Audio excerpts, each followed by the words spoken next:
Welcome all student. हम पढ़ रहे थे ऊंचाई एवं दूरी।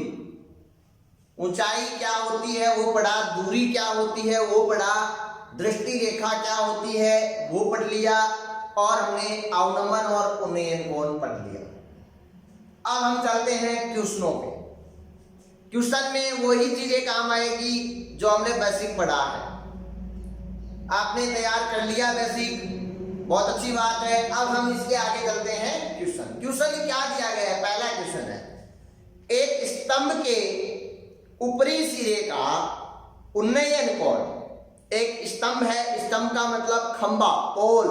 तो सबसे पहले तो एक स्तंभ बनाते हैं। एग्जाम्पल नंबर 1 है, ये हमने एक स्तंभ तैयार किया। ये आधार का सिरा A मान लिया, ये B मान लिया। फिर इसमें क्या कहा गया है बच्चों, जैसे हम क्वेश्चन की एक लाइन पढ़ते हैं तो पहले उसको अपने डायग्राम में कन्वर्ट कर लेना है। इस चैप्टर की सबसे बड़ी खासियत यही है, तब आप क्वेश्चन आसान तरीके से कर सकोगे। एक स्तंभ के ऊपरी सिरे का उन्नयन कोण आधार तल के एक बिंदु पर 60 डिग्री है। आधार तल, ये इसका आधार तल है, ये इधर भी हो सकता है, कोई दिक्कत नहीं है, लेकिन अपन को एक तरफ भी लेने की जरूरत है। अब एक इस बिंदु को माना C, अगले ने बोला है कि इस बिंदु पे इसका उन्नयन कोण जो है ना वो 60 डिग्री है। ये 60 डिग्री दिया गया है। फिर यदि ये बिंदु, ये जो बिंदु C है, ये स्तंभ के आधार बिंदु से, मतलब इस बिंदु से इस बिंदु की दूरी दी गई है 10√3 मीटर, और ये है h, इसका मान क्या किया गया है, पूछा गया है। आई बात समझ में? सारी चीज अपने चित्र में हमने अंकित कर दी। अब आपको पता है, थोड़ा सा समझो बच्चों, कि तीथा के सामने वाली भुजा क्या होती है, लंब। तीथा जिस पे टिका हुआ है वो क्या होती है, आधार। तो ये तो आधार है, ये क्या है, लंब। ऐसा कौन सा त्रिकोणमितीय अनुपात है बच्चों जिसमें आधार और लंब दोनों होते हैं? टेन है और कोट है। टेन में क्या होता है, लंब बटे आधार। कोट में क्या होता है, आधार बटे लंब। दोनों में से कोई भी काम में ले सकते हैं, क्वेश्चन हो जाएगा। तो हम जानते हैं कि ऐसा लिखेंगे, वी नो दैट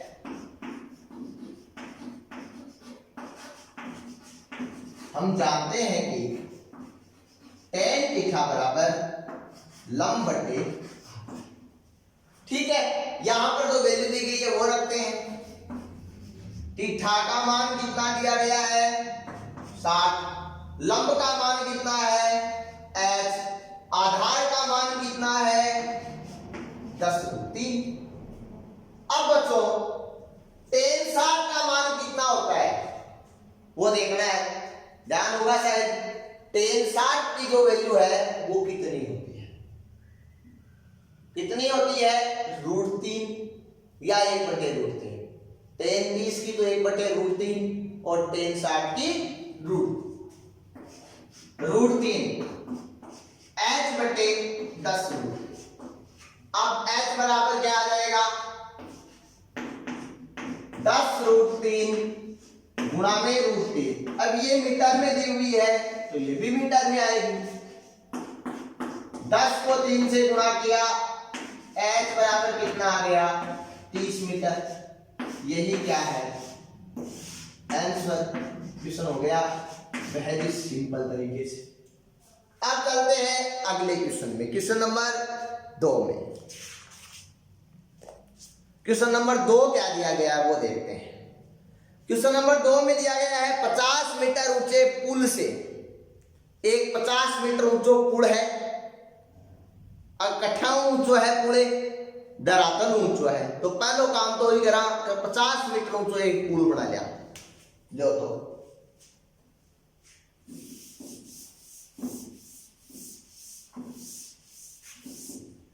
क्या कहा क्वेश्चन में, क्वेश्चन में ये कहा है कि 50 मीटर ऊंचा एक पुल है। तो मैंने माना ये तो धरातल है, और धरातल से 50 मीटर, ये 50 मीटर हो गया ऊंचाई, इस पे एक पुल है। ये धरातल की ऊंचाई कितनी हो गई यहाँ पर, सॉरी धरातल से कितनी ऊंचाई पे पुल बन गया, 50 मीटर पे पुल बन गया, कोई दिक्कत नहीं है। इस रे का नाम दिया ए, इसका नाम दे दिया बी। आगे देखो क्या दिया गया, पुल से किसी नाव का अवनमन कोण। अब नाव कहां चल रही है बच्चों, नाव धरातल में चलेगी। धरातल अगर जमीन है तो नहीं चलेगी, लेकिन पानी है तो चलेगी। तो चलेगी तो किस पे, धरातल पे चलेगी, हवा में तो चल ही नहीं सकती है, पुल पे तो नाव चलेगी नहीं। तो धरातल पे नाव चलेगी, मतलब यहां चल रही है। जैसे माना कि नाव इस पॉइंट पे चल रही है, ये पॉइंट सी है। यहां इसका कौन सा कोण बोला है, नाव का अवनमन कोण 30 डिग्री है। समझ में आई बच्चों, नाव का अवनमन कोण।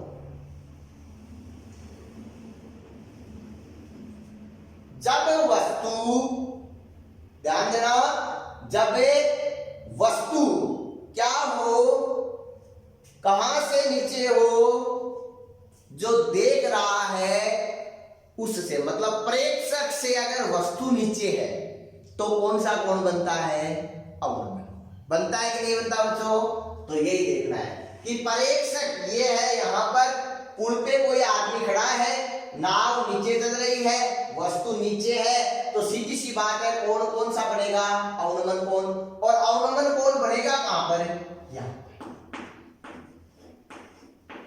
अब कोण पी और कोण सी क्या है, एकांतर कोण।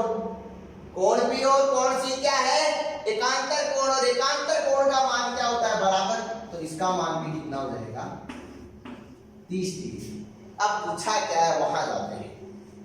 नाव की पुल से क्षैतिज दूरी, नाव की पुल से क्षैतिज दूरी पूछिए।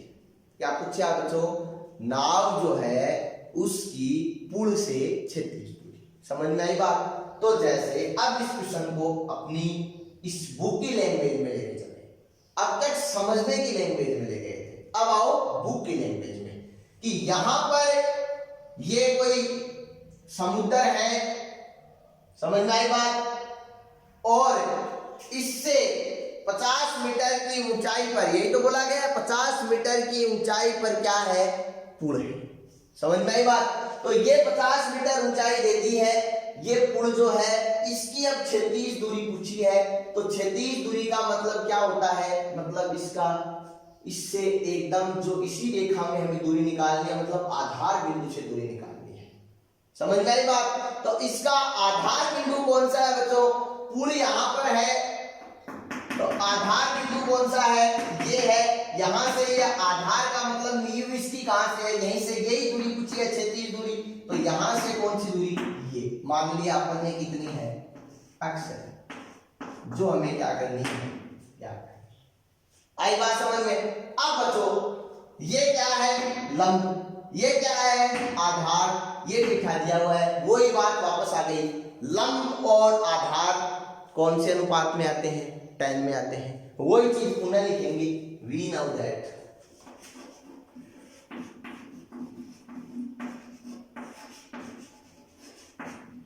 tan थीटा बराबर लंब बटे आधार। लंब का मान दिया हुआ है 50, थीटा का मान है 30, लंब का मान है 50 और आधार का मान कितना है बच्चों, x। निकालना किसका है, आधार का। तो यहां से tan 30 का मान कितना होता है आप जानते हो, 1 बटे √2 बराबर 50 बटे वज्र गुणन जैसे ही करते हैं तो ये आता है, ये मीटर में है, ये भी मीटर में। यही क्या है, ये था क्वेश्चन नंबर 2 जिसका आंसर आया 50 मीटर। आगे चलते हैं क्वेश्चन नंबर 3 में। क्वेश्चन नंबर 3 क्या दिया गया है, क्वेश्चन नंबर 3 दिया गया है, एक समतल जमीन पर, समतल जमीन है, उसके ऊपर 1.5 मीटर लंबे छात्र की छाया। देखो बच्चों क्या है, क्वेश्चन के अकॉर्डिंग डायग्राम बनाते हैं।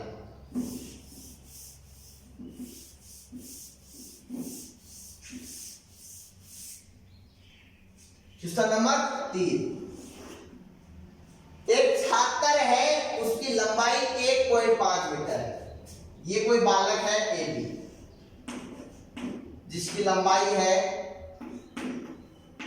और फिर कहा है कि इसकी छाया कहां पड़ेगी, क्षैतिज, छाया क्षैतिज पड़ेगी, मतलब ये हो गई छाया की लंबाई।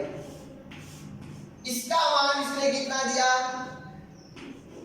1 मीटर। इस बिंदु को हमने क्या माना, सी, और इन दोनों को हमने क्या कर दिया, मिला। आगे देखते हैं क्या दिया है। 1 मीटर है तथा उसी समय ई टाइम पर, जगह टाइम पर 1 मीटर छाया है। मैं कहने को मतलब सीधो और स्पष्ट है कि ई समय जो प्रेक्षक है वो और जो सूर्य है वो, उनके मध्य जो एंगल बन रहा है वो क्या बनेगा, एक समान। समझ में आई बात?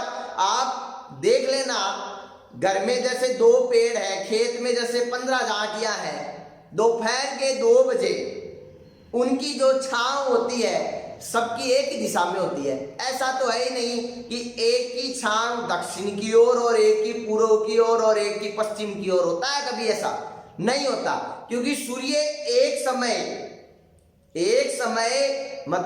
समय का मतलब है जैसे 2 बज गए तो 2 बजे हर प्रेक्षक के साथ में उतना ही एंगल बनाता है जितना बाकी के साथ बनाता है। समझ में आई बात? वही चीज है। तो कहा गया है कि उसी समय एक मीनार है और मीनार की छाया की लंबाई 5 मीटर है।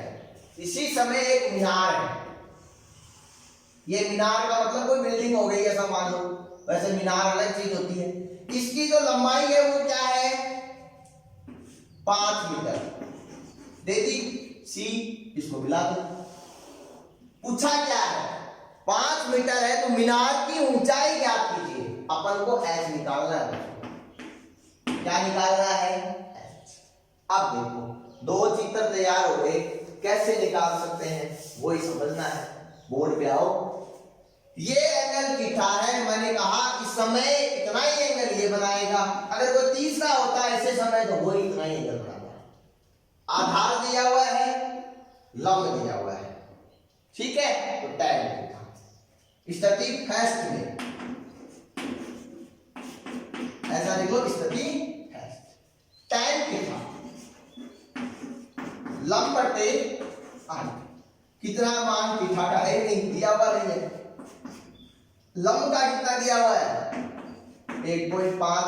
आधार का कितना दिया हुआ है, 1। समीकरण नंबर 1। समझ में आई बच्चों बात? स्थिति सेकंड,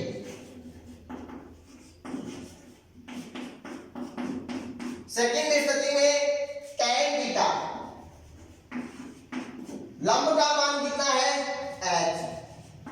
आधार का मान कितना है, 5। समीकरण नंबर 2। दोनों की LHS बराबर है तो RHS को भी हम क्या कर सकते हैं, बराबर कर सकते हैं। तो देखना क्या आएगा, समीकरण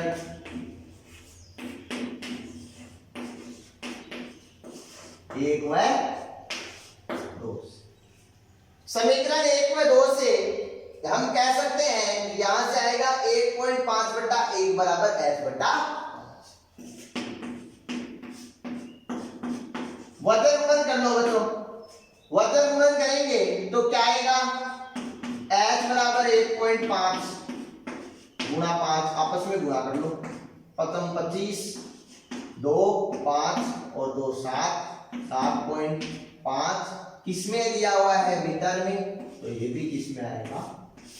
मतलब मीनार की जो हाइट है वो कितनी है, 7.5 से। क्वेश्चन अपना अगले क्वेश्चन में चलते हैं। क्वेश्चन नंबर 4 क्या दिया गया है। धीरे धीरे थोड़े थोड़े कंसेप्ट बढ़ रहे हैं, कुछ नई चीजें काम आ रही है धीरे धीरे। लेकिन एक बात ध्यान रखना, इस चैप्टर में जो कुछ काम आने वाला है वो है कॉमन सेंस। आपका माइंड किस तरीके से काम करता है उस पर डिपेंड करेगा पूरा। तो साथ साथ आपके माइंड को क्रिएटिव करते जाओ कि भाई अब ये हो सकता है, ये हो सकता है। पहले रफली इसका डायग्राम बना के तैयार करो, पता चल जाएगा ऑटोमेटिक कि सही बना है कि नहीं बना है। 2-3 बार प्रैक्टिस करेंगे, आसान तरीके से मैं क्वेश्चन करता हूं उससे पहले फिर आप करोगे। अगला क्वेश्चन क्या है, 100 मीटर चौड़ी एक नदी के मध्य, एक नदी दी गई है जिसकी चौड़ाई कितनी दी गई है, 100 मीटर। बस क्वेश्चन की एक लाइन जैसे ही पढ़ते हैं तो उसका चित्र बनाने के लिए तैयार हो।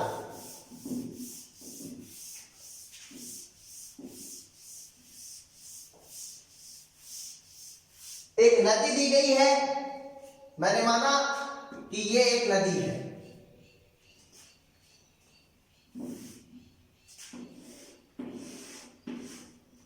ये इसका ए सिरा, नदी जो है इसकी जो लंबाई दी गई है वो दी गई है 100 मीटर। अभी तक इतना ही बताया गया है, अब आगे देखते हैं क्या है। 100 मीटर चौड़ी एक नदी के मध्य में एक छोटा टापू है, नदी के मध्य में, तो नदी के मध्य में यहां माना हमने पॉइंट सी पे कि यहां पर एक कोई टापू है, ठीक है। इस टापू पर एक ऊंचा वृक्ष है और इस टापू के ऊपर एक वृक्ष है, तो इस टापू के ऊपर एक वृक्ष लगा दिया, इस बिंदु को हमने कह दिया डी, ये एक वृक्ष हो गया। फिर क्या कहा है, नदी के विपरीत किनारों पर दो बिंदु P व Q इस प्रकार स्थित है। अपन ने मान लिया विपरीत किनारों पे A और B बिंदु है, ठीक है। यहाँ P और Q मान लोगे, जैसा क्वेश्चन में बताया गया वैसा मान लो, P और यहाँ पर Q। P और Q दो बिंदु है, इस प्रकार स्थित है कि P और Q वृक्ष एक रेखा में है। P Q और वृक्ष बिल्कुल सही है, P Q और C है ना, ये वृक्ष है, तीनों एक रेखा में है। यदि P और Q से वृक्ष की चोटी का उन्नयन कोण, अगले ने कहा है P और Q, ये P है ना, इससे हम देखते हैं Q को, तो ये उन्नयन कोण हो गए। ये Q है ना, इससे हम देखते हैं वृक्ष को, तो ये भी उन्नयन कोण हो गया। इन दोनों के उन्नयन कोण जो है वो है 30 डिग्री और 45 डिग्री। इधर से तो है कितना 30, इधर से है कितना 45। फिर पूछा क्या है, वृक्ष की ऊंचाई ज्ञात कीजिए। माना कि ये ऊंचाई है h और यही हमें क्या करनी है, अब बोर्ड पे आओ, ऊंचाई ज्ञात करनी है। तो ये वाली तो दूरी है, P और C के मध्य जो दूरी है वो मैंने मानी x है, तो ऑटोमेटिक ही ये दूरी कितनी आएगी, 100 माइनस कितनी आएगी बच्चों, 100 माइनस x। चित्रा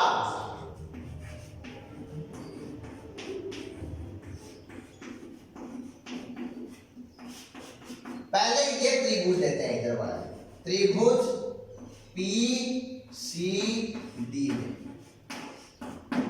बच्चों देखो लंब दिया हुआ, आधार दिया हुआ, तो आपको पता है tan थीटा लगाएंगे, तो tan 30 बराबर लंब का मान h, आधार का मान x, ठीक है बच्चों।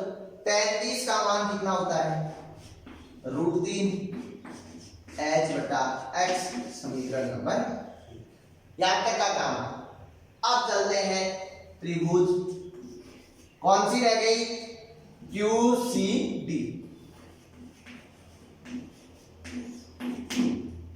tan 45, लंब का मान h, आधार का मान 100 माइनस x, ठीक है बच्चों। अब अपन क्या कर सकते हैं, देखो tan 45 का मान जानते हैं 1, तो h बटा 100 माइनस x। अब बच्चों इसको कहते हैं समीकरण नंबर 2, समीकरण 1 व 2 से। समीकरण 1 व 2 से हम कैसे कर सकते हैं, देखो इसमें थोड़ा सा मॉडिफिकेशन कर लेते हैं। क्या करते हैं, यहां इस √3 को नीचे भेज देते हैं, ये मॉडिफिकेशन। अब दोनों को बराबर कर दो, h बटे √3x, h बटे 100 माइनस x, x से h कैंसिल, क्या बच गया 100 माइनस x बराबर √3x। अब बच्चों यहां से क्या कर सकते हैं, जो x है उसको अलग भेज सकते हैं, नहीं भेज सकते हैं, उधर भेज सकते हैं ना। क्या है x, उसको उधर भेजा तो क्या आया √3 + 1 इंटू x बराबर 100। तो x बराबर कितना आया 100 बटा √3 + 1 किसमें मीटर में, क्योंकि ये किसमें दिया हुआ था मीटर। अब अपन को चाहिए क्या h, तो पुनः समीकरण 1 से, पुनः समीकरण 1 से क्या हो जाएगा h बराबर √3 इंटू x, x का मान ये रहा 100 बटा √3 + 1 किसमें आ गया मीटर में, यही क्या बच्चों तो ये अपना क्या होता है क्वेश्चन। यहां से और कोई किस प्रकार से इसको सॉल्व कर सकते हैं, इस प्रकार का कोई आइडिया बच्चों यही है सॉल्व करने का कि अपने पास में √3 ऊपर गुणा में पड़ा है, इसको हम कैसे हटाएं। ये अपने पास में आया x का मान, ठीक है। अब इसको हटाया कैसे जाए, ऊपर नीचे √3 - 1 से गुणा करेंगे, ऊपर नीचे √3 - 1 से गुणा करेंगे तो ये हट सकता है, संभावना बनती है, और आगे इसको सॉल्व कर देना, नहीं होगा तो बता। अगला क्वेश्चन देखो क्या दिया गया है। अगला क्वेश्चन है जो आप करोगे, मैं बता रहा हूं कैसे इसका जो चित्र है वो तैयार करोगे आप लोग। देखो क्वेश्चन में दिया गया है एक कार एक सीधी सड़क पर चल रही है। कार कहां चल रही है, सीधी सड़क पर, जो एक मीनार की ओर जाती है। मतलब यहां से यहां कोई एक मीनार है, यहां से कार चल रही है, वो इधर की ओर चल रही है और मीनार की ओर जाती है। मीनार से 500 मीटर दूर, कार की जब मीनार से दूरी 500 मीटर, ये वाली दूरी जब 500 मीटर है, उस समय जो उन्नयन कोण बनता है वो इन्होंने दिया है कितना 30 डिग्री। और 10 सेकंड तक कार को मीनार की ओर चलाने के बाद ड्राइवर ने मीनार के शिखर का उन्नयन कोण 60 डिग्री पाया। 10 सेकंड जब वो कार में चला ले, थोड़ी और आगे उठ जाए, जना उन्नयन कोण करते है 60 डिग्री। अपन के निकालिए कार की चाल, कोशिश करना, नहीं होगा तो हम अगली क्लास में देखेंगे। धन्यवाद।